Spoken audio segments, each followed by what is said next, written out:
you should tune in. Next up, I'm once again personally up for auction. That sounds messed up, but it's not. It's as part of the Eagles Autism Foundation Radiothon, which is an absolutely outstanding fundraiser that the Eagles Autism Foundation puts on every year. So let me explain. The real ones will recall one of the last times I did this was the signed Princess Kiana Eagles jacket. This time you can bid on an afternoon of making Rita's Shirley Temple flavored water ice with me. We will put the link in the description. I will tell you, I have tried the Rita's Shirley Temple flavor. It is delicious. Bid on it. See, we can hang out. We could hang out for a whole afternoon. And lastly, there will be no new episode of NGL next Thursday, but don't worry. There's a big ass but. I'm not talking about mine. We will be as back as we've ever been on September 3rd. And I mean it this time. Remember when I said that a few weeks ago and it turned out to be the Backstreet Boys? Right. See what I'm saying? I'm not messing around. You're going to want to plan a whole girls' night around this episode. Okay, that's not enough, Queen Emma. We're going to do better with that. Okay. Maybe like, I have an episode, like maybe a little like, to the wind thought. Feel free to keep that in, you know? Whatever you choose. Well, now that we have the big episode teased, and I'm sure King Brad didn't believe any of that, let's get to the real one comment of the week. And for a second week in a row, Queen Emma is making me want to change the name of this segment to Rage Bait of the Week. Maybe I'll have to. Let's see what fucked up shit people are saying now. Denise.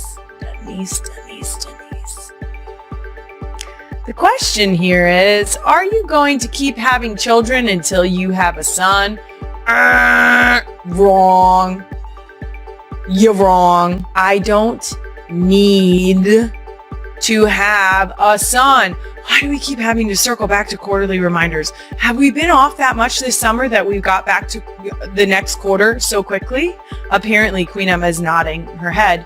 It's your quarterly reminder that we do not ask people who have children of one gender if they are going to try for the other one.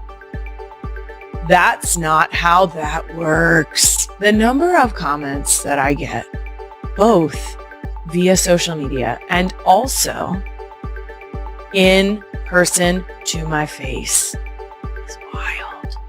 It's crazy. We gotta stop doing that. We gotta cut that out. Because I have 4 kids that I love dearly. My husband and I are so fortunate to have the girls that we have. We're so fortunate to have the children we have. And I think that we are not less fulfilled because we have 4 girls. So your suggestion of like, you are not living a fulfilled life without a son is silly. Also, I'm so sorry to all the boy moms out there that I'm about to say this, but I'm biased because I only know what I know. So please take this with a grain of salt. Who run the world? You know what I mean? That's it for Rage Bait of the Week. I mean, Real One Comment of the Week. See, I did it. Oh, I didn't. I changed the name. Are we changing the name? You're just going to piss me off every week? Okay, Queen Emma said we're changing the name. I guess we're changing the name because Queen Emma wants to Rage Bait me weekly. Rage Bait of the Week. That was Rage Bait of the Week. We changed the name. There are no rules around here. It's Wild Wild West. Here we go. Let's move on to Doom Scroll of the Week, brought to you by Peppa Pig. Let's jump in.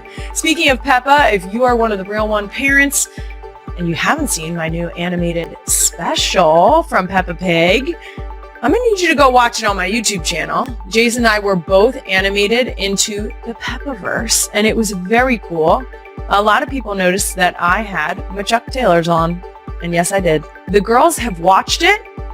They loved it. They thought it was silly that the kangaroo sounded like me, which I guess it's good. Yeah, They have asked to watch it multiple times though, so I think that's a positive review. They also are always excited when they get to realize that I hung out with Mommy Pig, and that gets me toddler street cred, and that's a big deal. Okay, back to doom scrolling. First up, this woman must have hit 10 different topics in the first 16 seconds of this video, and my ADHD brain feels deeply seen. Queen Emma, the clip, please. And you know, I really don't think that post, I'm putting gas in, I'm on my way to class right now. By the way, good morning, everyone. So I woke up this morning. I did miss my workout, whatever, it's a rest day. But I woke up, I had to, okay, oh my God, backtrack. 16 seconds into this video and I haven't gotten a single fucking complete thought through. This is so validating. This is the type of moment where you watch a clip and it feels comfy and cozy because it feels like someone else is experiencing the same noise that happens in your brain. My ADHD comes out the most in very random times. And when I am not on a schedule or in a routine, everything kind of goes wonky donkey. And I mean that in the worst way. I was diagnosed when I was a junior in high school. I was medicated for a little while because I needed the structure of that. We had to try a bunch of different things. We had to find when to take it, when not to take it, how it impacted field hockey and sports, how I felt when I was on it, my eating habits when I was on it. There was a whole slew of things that went on with it.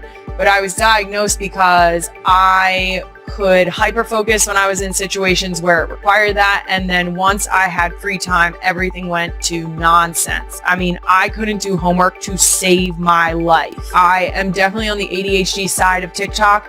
And so I get a lot of things where it says, what's the one thing you do that helps you manage your ADHD that you've been able to stick with? One of the things that I've found, which really bothers people, but I've made it a point, sometimes I switch them. So I have like in the house shoes and out of the house shoes. Putting shoes on to do things around the house. If you come into the house and you leave your shoes on, you're more likely to be up and moving and doing the things that you need to get done. As soon as I take my shoes off, well, my feet are comfy, so then I'm supposed to be comfy, and then I have to find a surface. You know what I mean? It makes sense in my head. It's really noisy up here. There's always multiple things going on.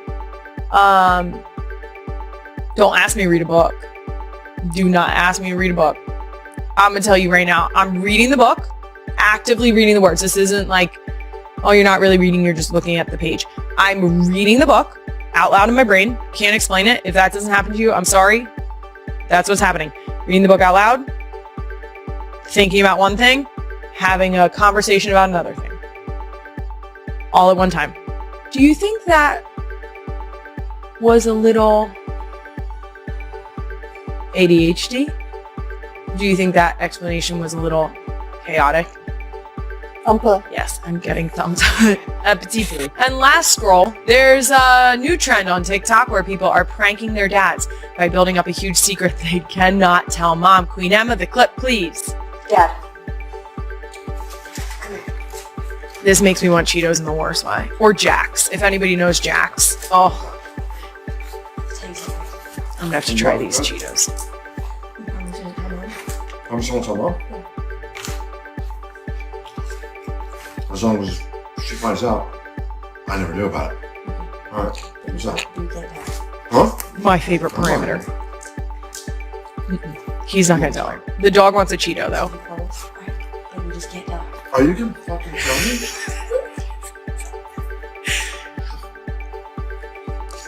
What do you got going on? Okay. I cannot emphasize how great this interaction is, okay?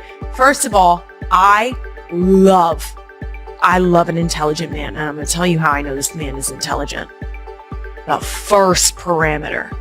The first thing he made sure to lock down was that if mom found out about the thing that she doesn't want mom to know, he never knew. Smart man. This is so Big Ed coded. After I told my dad, Big Ed, I have something to tell you, but you can't tell mom. He would say, okay. And then I would say, are you sure you're not going to tell mom? And he would say, I am not going to tell your mom. And then I would proceed to tell him And I would probably have a 50-50 chance that he doesn't tell my mother. Now, here's the other part of that. He's going to make sure it's abundantly clear to my mother that she cannot make it known that she knows that he knows that I did the thing. You see, are you with me? Are you with me? And then what would happen is that 3 months later, Lisa would say, I know what you did. Here's a good example. I got an example. I was going to say maybe we should call him and try right now, but I'm going to tell you right now, we don't even need to because I'm going to tell you what happened, okay? I said to my dad, my sister and I are going to come over. We're going to bring the kids because my mom may or may not have retired. She doesn't want anybody to know. Shh, don't tell her. We were going to go over and we were going to surprise her with a cake and her grandkids. 2 things she loves. Really the grandkids, but also who doesn't love cake? Anyway, we were going to go over, and so I called my father and I said, hey, we're coming over when mom gets home. When my mom walked in the door from work, my dad was vacuuming. And then he said to my mom, do you want to help me clean off the dining room table? And my mom said, what's happening here? What are you doing? What's happening here? And he said, we're getting visitors. And my mom promptly called me and said, what are you doing? What's going on?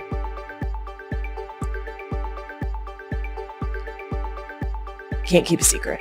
That's his wife. That's his ride or die. That's his woman. He knows better than to keep a secret, but also he tried his best. But he's a man. That's it for Doom Scroll, brought to you by Peppa Pig. All right, Leslie Mann is coming up very soon, but first, I'd love an opportunity to put Queen Emma on camera because she loves it so much, guys. It's her favorite thing in the whole wide world. She absolutely loves it when I bring her out here. So she's back for a brand new edition of What to Expect When You've Already Expected. Brought to you by DoorDash. Let me just remind everyone that this segment is a chance for Queen Emma. She's a first-time mom of now 2-year-old Simon, our guy Simon. She is able to then ask a veteran 4-time mom, that's me, I'm the 4-time mom, all the ridiculous parenting questions that she has, except she's asking it to someone who no one should ever ask advice from. That's me. Yes. Because yikes. And I also have no idea what I'm doing because we're winging it. It's going great. All right, Queen Emma, rapid fire, of course, because we're so good at rapid fire. We're so good at rapid fire. That's our We're thing. so good at it. Yes. Okay, what do you have for me and what is Simon up to? Tell me right now. Okay, the first question I have for you. What do you do when they put their favorite stuffed animal in the toilet and it's right before bed and they need to sleep with that stuffed animal? Teddy went right in the toilet. What was Teddy doing? Going for a swim? Yeah, I think Teddy was trying to use the potty. Yeah. You know, Teddy loves a good wee before bed. Okay. Just missed it too. Went to grab it. It's like, You gotta be quicker than that, you know? Yep. Okay. Okay, here's what I will say. And this is coming. It was a crisp autumn afternoon in Philadelphia when Kylie Kelce settled into a familiar leather chair across from the podcast microphones. The studio lights were soft, coffee filled the room with its rich aroma, and the atmosphere carried the calm anticipation of an important conversation. Kylie had joined a popular long-form podcast known for discussing sports, family, and culture. It was the kind of relaxed setting where she could speak openly. The host had promised an honest conversation, and Kylie appeared ready to share something personal. People know about life with Jason, the kids, and all the chaos that comes with the Kelce family, the host said with a smile. But there's another topic everyone has been curious about. Travis and Taylor.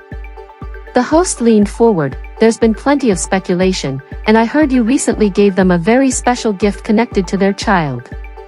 Is that true?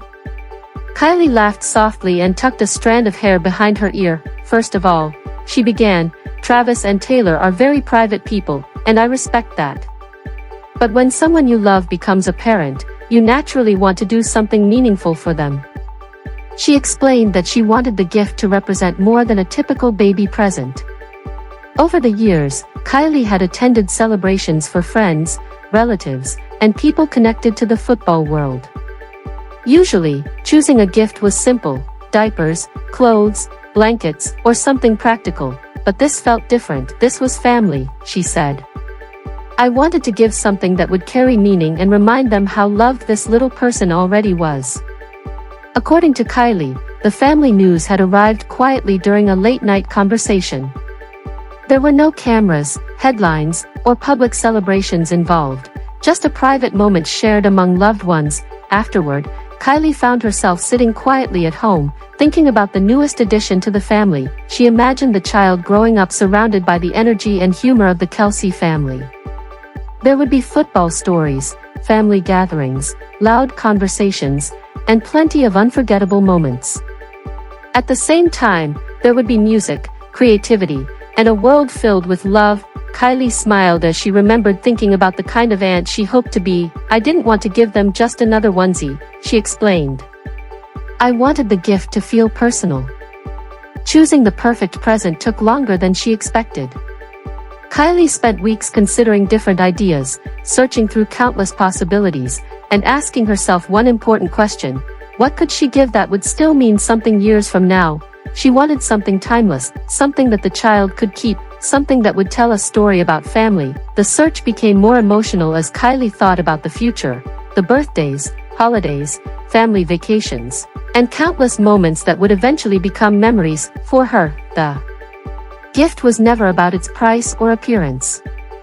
It was about the message behind it. That it was a simple expression of love from one family member to another, and a reminder that before the world had a chance to form its own opinions, this child was already surrounded by people who cared deeply. As Kylie continued telling the story, the podcast studio grew quiet. What had started as a light-hearted question about a baby gift had become something much more meaningful, a reflection on family, love, and the special moments that often happen far away from the cameras. And as Kylie smiled at the memory, one thing was clear: whatever the future held, she wanted Travis, Taylor, and their growing family to know they would always have the love and support of the people closest to them.